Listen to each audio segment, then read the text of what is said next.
Walt Whitman said, in one of his poems, he had this existential crisis moment where he was trying to really question why he was alive, what was going on for him. He was thinking about giving up at this moment. And then, in this great poem called "Oh Me, Oh Life," at the end of the poem he says, "Oh me, oh life, what good amidst these, oh me, oh life." And then his answer was that you are here, that life exists, that the powerful play goes on, and you may contribute a verse. And so, my question to you, and hopefully get you to process and think about, what verse will you leave for others? What will you leave behind? I was thinking about my daughter, because my daughter, she is the greatest teacher I've ever had in my life. And that's not an exaggeration. She's an amazing little creature. She really is. And my daughter, we have a tradition when I put her to sleep at nights where she wants me to tell her a story from my life, or to make up a story, or to tell her a joke. And currently, my daughter has a favorite joke that I would like to share with you, not just because of the joke itself, but because of my daughter's response every single time I tell her the joke. I've told her the joke 15 times. She has the same response. So, joke goes like this. There's this guy number one, and he's sitting at a restaurant at a table by himself, and guy number two walks in and sits down at a table next to guy number one. Now, guy number one looks over at guy number two and says, "Hey, this is your first time at the restaurant, isn't it?" And guy number two is like, "Yeah, man, how did you know?" And so guy number one's like, "I can always tell the newcomers, man. They have a certain look about them. I bet you didn't know this is a magic restaurant." And guy number two is like, "What are you talking about?" And he's like, "Well, here's the deal, man. If we go to the rooftop and we were to jump off the building, right? The way the buildings are set, the way they were created, the wind currents actually catch you before you hit the ground, and they bring you back to the top of the roof." And guy number two is like, "Stop drinking." And so guy number one's like, "No, man, let's go to the rooftop, I'll show you." So they go to the top of the roof, and guy number one goes, "Watch this." He takes off running, he jumps off the roof, he gets about 30 feet from the ground. And then all of a sudden the wind currents catch him and bring him back to the top of the roof. Well, as you can imagine, guy number two is utterly amazed, and now he wants to try it for himself, and he's like, "Okay, here I go." And so he takes off running, he jumps off the roof, he gets about 30 feet from the ground, 20, 10, splat, he's dead. Okay, so guy number one now walks back down to the restaurant, and he sits down at the table, and this big waiter comes around to the table and looks at guy number one and just starts laughing. He's like, "Superman, you show is crazy." Now, every time my daughter hears that joke, right, she has the exact same response to me. She looks at me and she goes, "Daddy, that's so funny. But it's really dumb. Superman is not supposed to kill you, he's supposed to save you." And my daughter's right? Superman is not supposed to kill you, he's supposed to save you. But see, my daughter was actually teaching me a more valuable lesson than just that, the understanding of that joke. My daughter taught me that at 6 years old, she does something that certainly doesn't happen by the time you get into high school. And certainly doesn't happen by the time people become adults. And that is, my daughter uses her brain. Plain and simple. She uses her brain for everything, and she tries to process her world, and then she tries to explain her world back to me all the time. That's why my daughter's always asking me to tell her stories. I thought it was just because she loved hearing me tell stories. No, she wants to understand this world and process it in her own way of thinking. And so I realized that for her, there aren't too many things that she does automatically. She's really present. She's really trying to do these activities that she's doing. But I realize as we get older, we rely on automatic thinking. And see, I think that's where we need to start. Age 6. I think age 6 is a cool age because I think that's where we actually use our brains in a very powerful way. And so I'm going to ask you today to think like 6-year-olds once again. And so in order for us to do that, I'm going to start off with this question. That's a 2-part question. And I want you to think about both parts and then raise your hands to give me some answer. The question is this: if you had one superpower, either flying or being invisible, which one would you choose and why? Flying or being invisible, which one and why? Go ahead. Yes. Flying. Why flying? It's awesome. All right, flying. It's awesome. All right. Someone else. Flying or being invisible, which one and why? Go ahead. I know there's some of you. Come on. Flying or being invisible, which one and why? Come on. I know. Go ahead. Invisible. Why invisible? You can mess with people. All right, invisible because you get to mess with people. All right, and one other person, flying or being invisible, back there, yes. Flying, you never need to pay for gas. All right, flying because you never need to pay for gas. Okay. I was at a school in North Carolina last year, and I was doing a performance for the group of high school students. And one of the seniors in the high school, he gave one of the more clever answers I've ever heard. He said he would choose flying, and I asked him why, and he said, because then people would know what's up.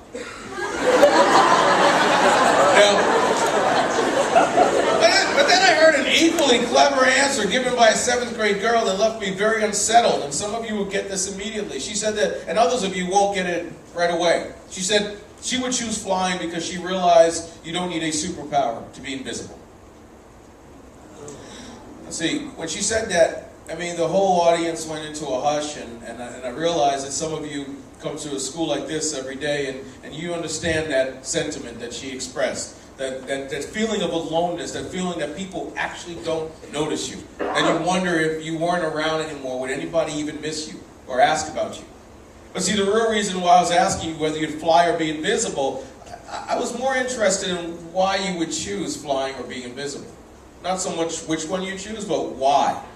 Because when we take it out of the realm of our own experiences, you see, most of us don't think of us having super abilities. But we do. Every one of us is given at least one thing that we can do better than other people, or most other people.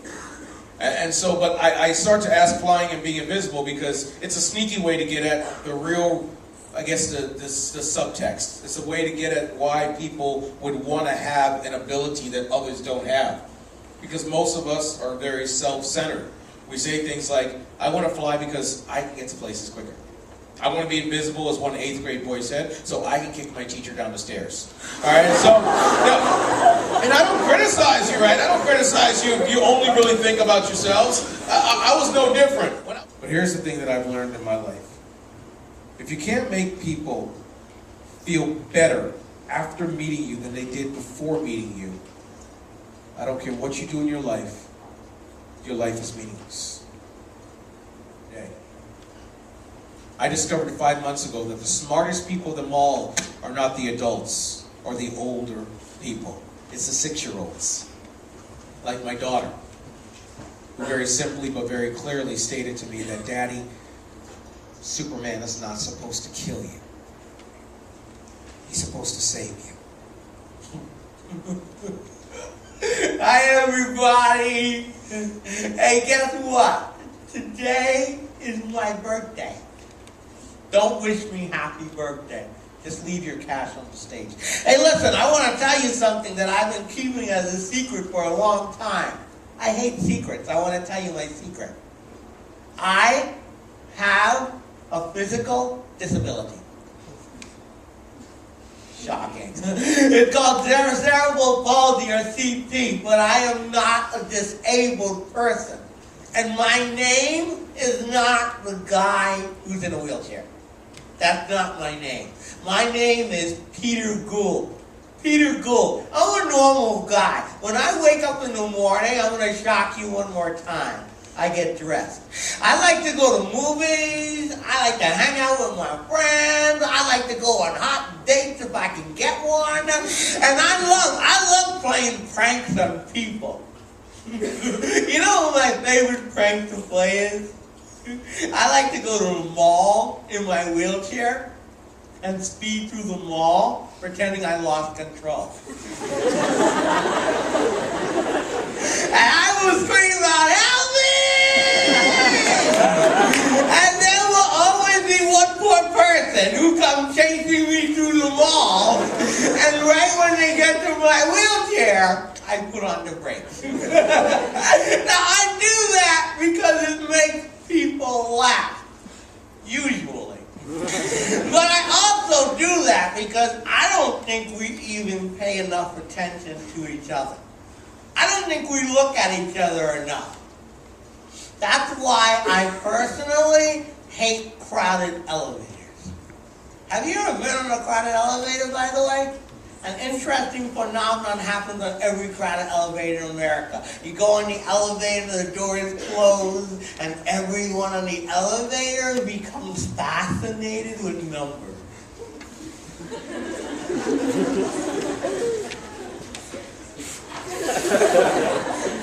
They're trying to crowded elevator, you really want to have a wanted to do when the doors close and nobody can escape. Turn around, even if you're in a wheelchair, and just start smiling at everyone.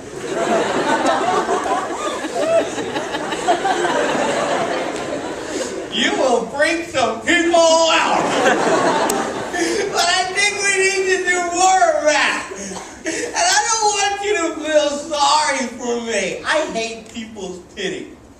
But I don't want you to make fun of me either. I'm really kind of sensitive. I got my feelings crushed the other day. I was in a store and there was this kid who was 14, 15 years old, and he was with his mom, and he started making faces at me. You know the faces I'm talking about? Mm-hmm. He was trying to imitate my face, but it's impossible to look this good. And so he's making faces at me, and I wanted to smack him over his head, but his mom beat me to it. And she whacked him over his head, and she yanked him by his ear, and she was yelling at him. And I actually felt bad for the kid, because the mom was obnoxiously loud. And she was like, "Young man, I raised you better than that. Why would you make faces at him? I take you to church every Sunday, you idiot.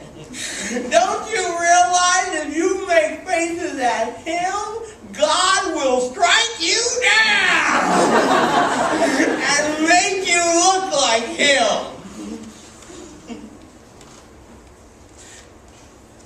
And that's when it hurt. That's when it really hurt.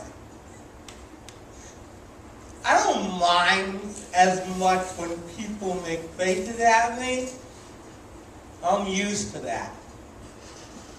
But I've never gotten used to people who think my entire existence is a punishment from God. And in that one sentence, that woman made me remember the way I used to feel every day. When I was growing up and I would go to school, I had no friends. I would be in the cafeteria and kids would call me retard or squirt ketchup on me. And in the hallway, some kid thought it was funny one time to push me out of my wheelchair because I wasn't able to get back up. And you know what all the other nice kids did? They walked around me as if I didn't exist. And I would go home every night and I would just cry. And I would say, why? Why did God make me like this? Why was I even born? And I hated my life. I hated it so much.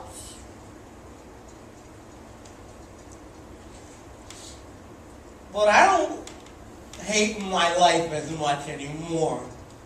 But that woman made me remember that. And don't feel mad at her. She wasn't trying to be mean. She was just ignorant. You know why she said what she said?